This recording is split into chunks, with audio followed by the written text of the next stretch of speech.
విశాఖలో పీడీఎస్ బియ్యాన్ని గుర్తించే ర్యాపిడ్ కిట్స్ ను మంత్రి నాదెండ్ల మనోహర్ ఆవిష్కరించారు. పౌర సరఫరాల శాఖలో సంస్కరణలు తీసుకొస్తున్నామని, మార్పు మొదలవుతోందని మంత్రి నాదెండ్ల మనోహర్ తెలిపారు. గతేడాది కాకినాడ పోర్టులో బియ్యం అక్రమ రవాణాపై చర్యలు చేపట్టినట్టు తెలిపారు. కాకినాడ నుంచి రవాణా అయ్యే ప్రతి సరుకును పరిశీలించి జాగ్రత్తలు తీసుకుంటున్నట్లు చెప్పారు. కూటమి ప్రభుత్వం ఏర్పడిన తర్వాత 5,65,000 క్వింటాళ్ల బియ్యాన్ని స్వాధీనం చేసుకున్నట్లు వివరించారు. విశాఖ నుంచి పీడీఎస్ బియ్యం ఎగుమతులు జరగకుండా చర్యలు చేపట్టినట్లు చెప్పారు. నగరంలో 33 మంది సిబ్బందితో 3 చెక్పోస్టులు ఏర్పాటు చేశామన్నారు. నిఘా విభాగం అధికారులు అక్రమార్కులకు పాల్పడితే కఠిన చర్యలు తీసుకుంటామన్నారు.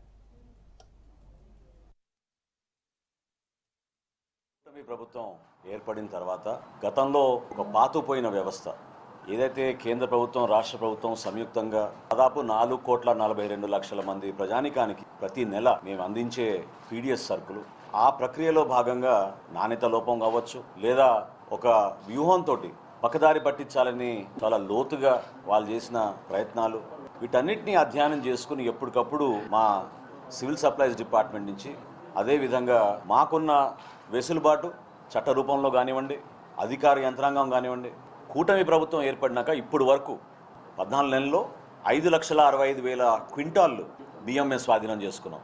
దీని ధర దాదాపు 245 కోట్ల రూపాయలు.